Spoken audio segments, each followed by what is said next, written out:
Hi everybody, welcome to this episode of Prescott Gallery of Homes. Today I'm your host Steve Irwin and we have Donna Goldsmith and Scott Armstrong. So today we're going to talk about a lot of people come to us looking to list their homes to sell, and we do quite a bit of those. But oftentimes they want to overprice it. So what's your thought on that, Donna? Well, I think most times people think what they have is worth more than it really is. Or oftentimes they just think the market is so good right now that they can get whatever they want. And they think, well, we'll look for that cash buyer from California, and it's such a great house. We'll price it way up here, and they'll come buy it because that's what we want to happen.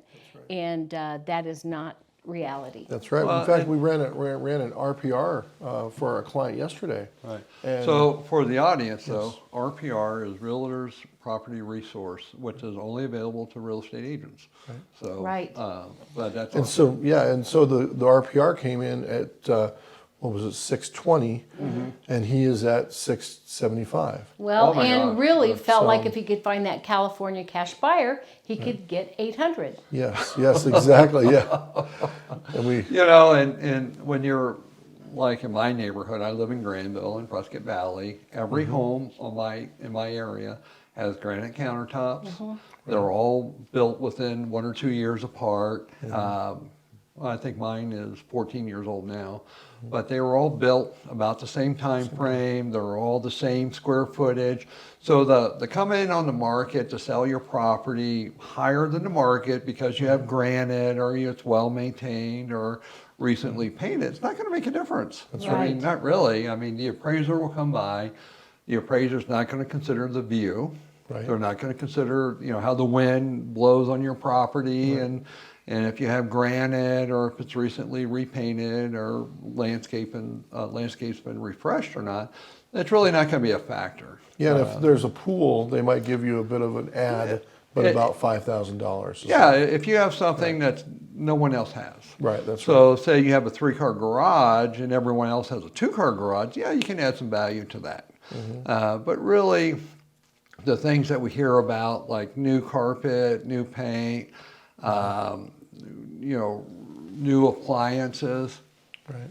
that's all assumed that those things are already there. It just helps that house sell over a competing home. A competition home. That's right. right. And Yeah. so now you had a listing in Inscription Canyon, I think it was, and we had talked about the same thing. Right. All the homes there are all about the same square footage. They all have granite. They all have recent appliances. The landscaping's all. So they come in and say, hey, I want to sell my house for $50,000 above the market or more. It's probably not going to get sold right away. Right. In fact, I remember the conversation with you about that house, and you said there's a basic expectation today That's right. that house has been well maintained, Right. and that it has been updated, and so there is the expectation that the house is going to be presentable in that manner. Yeah, if right. not, the price starts going down a little bit. Well, you can certainly, I walked into a listing the other day and looked at it, and the house, the routine maintenance has not been done. You look at the air filters and they haven't been changed in a couple of years, and people probably smoked in here.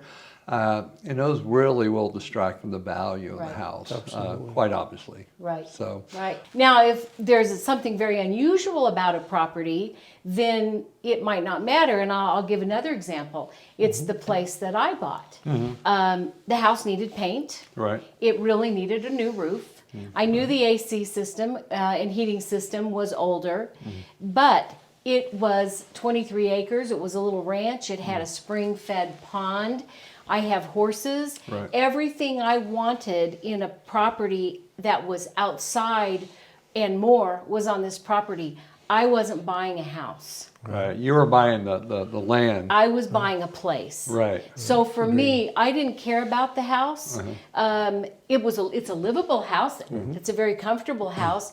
But I knew that I was going to have to put some money in that house eventually. But I would never find another place like that. So that's a little bit different. But the average buyer Well, that's not the it's what's situation. nice about your house. You have a lavender farm. Yes, we do have a lavender farm. Yes. And so you distill that. Right. And so that So it- adds to it a Yeah, little bit. it gave us a place to actually earn an income. Yeah, and you know, 23 acres is unusual because we don't really see that much land for sale in the Right. Prescott area. And so that's nice that you got a nice ranch, you can have horses. Right. You have a pond, you have the ability to grow lavender if you want to. So Right.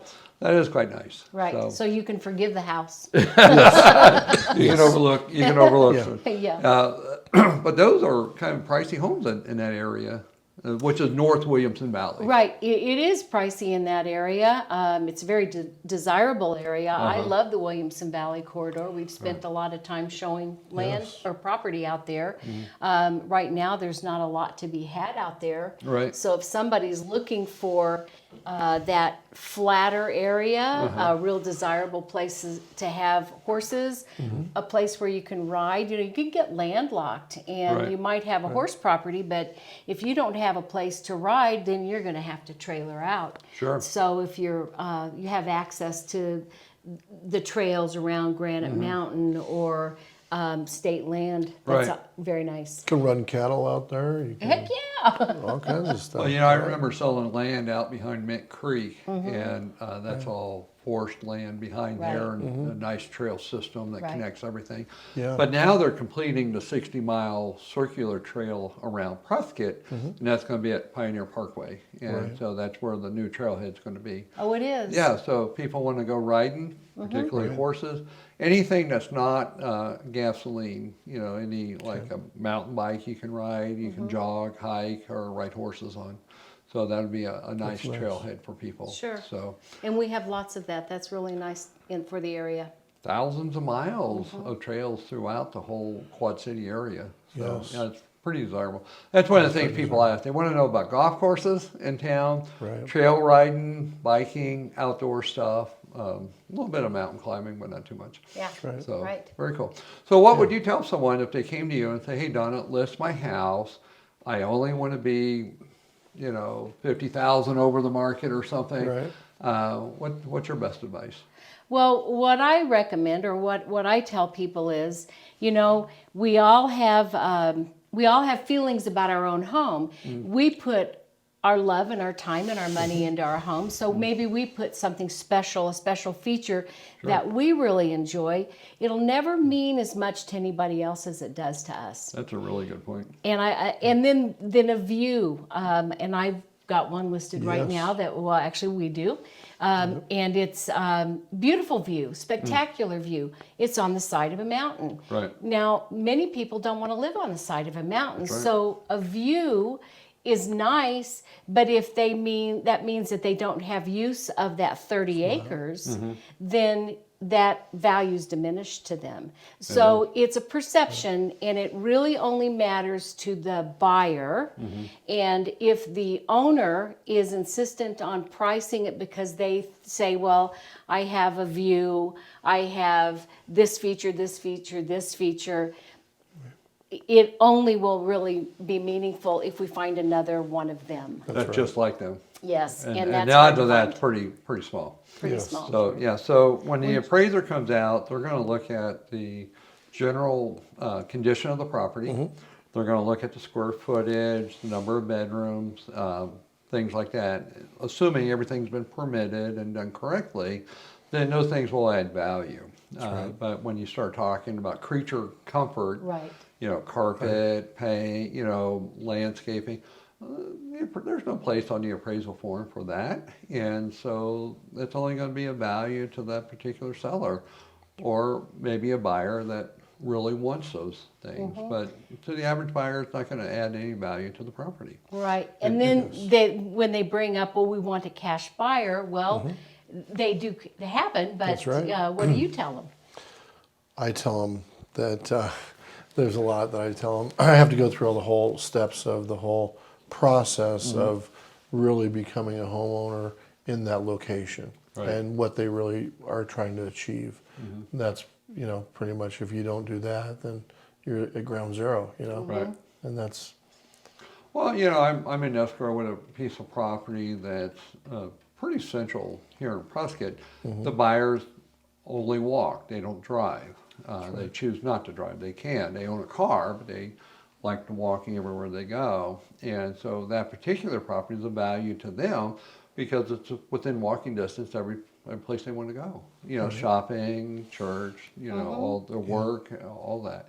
And they just choose to live that lifestyle. And so that particular property is at a premium for that unique buyer. Right. But it's not all buyers. That's Correct. Very good. So I always do try to remind a seller that we do have to think about how the house will appraise. Yes. If somebody does come in with cash, they might pay a little bit more for it if it meets all of their, or checks all their boxes. But if not, there's an appraisal and it doesn't meet appraisal, then we're going to go back to the negotiating table The anyway. deal fall apart anyway. So That's you right. might as well, price it at market value where we can get a good appraisal on it, Right. and it's a good deal. The other thing I like to explain to buyers is that or to the seller is that today's buyer is very educated. Oh my gosh. They all come with great knowledge about what the market's all about. Well, yeah, and particularly with online platforms like Zillow Right. and Realtor.com and all of them. It has great community information. I always tell people Zillow's great. If you want to learn about the community or the schools, do not rely on it for value, because I find that their value is always incorrect. But, it does give you a good location of schools, work, employment, education, community statistics. It's a great resource. But when it comes to value, stay away from it for That's that. right. So, Exactly. very good. So tell us about, you got a couple of new listings coming on up in Seligman, Ash Fork area? Yes, we actually have some great business opportunities, We don't we, do. Scott? We've got a motel listed up there right now Okay. that we recently just photographed yesterday. Oh, excellent. And it's 30 rooms. It sits right in the middle of town, right on Route 66. And so it's a- Historical Route 66? Yes, historical Route 66, and it's very exciting. And so we're getting ready to hopefully get it sold. We've Oh, got wow. some interested people that You got some more commercial stuff coming? we do. We yes, sir. do, which we probably shouldn't talk about just Yes, yet, right. but yes, we do have some more business opportunities, and Okay. that it's a delightful little town. Right. Yes, it is. I'm becoming quite enamored with it, actually. Yes. Well, So it's affordable real estate, first of all. It's in a high traffic area. You got Right. Route 66, you got I-40 going through there, so you get a lot of opportunity to, particularly on the commercial side. Right. Yeah. So- And then there are people flooding in there right now looking for their bug out place. Yeah. Right. We do have some lots, Right. and most of them are pretty big pieces, 36 to 40 acres. Wow. We've got a very nice house that's available and more coming. So, so what people don't understand is that, I get calls all the time. Hey, I want to move to Prescott. I want to get a 10-acre lot or 20 or 30 or whatever. Nothing's available. Very few and far between. Yeah, so if you're looking for some land, if you're moving from out of the state, you're moving into this area, you're going to learn pretty quick that if you want 10 acres, 20 or more, it's going to be up in Ash Fork, Seligman area, Right. because that's Right. where it's available. And it's That's right. affordable prices right now. Right. That's right. And you, good And water. it's beautiful, It absolutely is gorgeous beautiful. up There are wells in the area that are, and then there's also a lot of people hauling their water. So- Yeah, there are some water hall areas. Yes. We know those areas, so Right. Right. Yeah. the best thing to do is if you're looking at that area, give you a call. You guys Right. know. You guys know where Absolutely. the water hall area is and the good well water is too. Right. So I don't think there's any municipal water up there, is there? Just in town. Just in town, yeah. But we are but- taking a listing tomorrow that does have a well, Yeah. which is Oh, gonna be okay. nice. Right. All right. And it's got a nice well. And power. And power, And yeah. power. Yeah. Wow. Yeah. Yeah. Very good. Yeah. All right. Well, hey guys, Okay. thanks for being on. Well, Step thank Up. you. Thank I appreciate you. it. All right. Thanks everybody for tuning in to this episode of Prescott Gallery of Homes.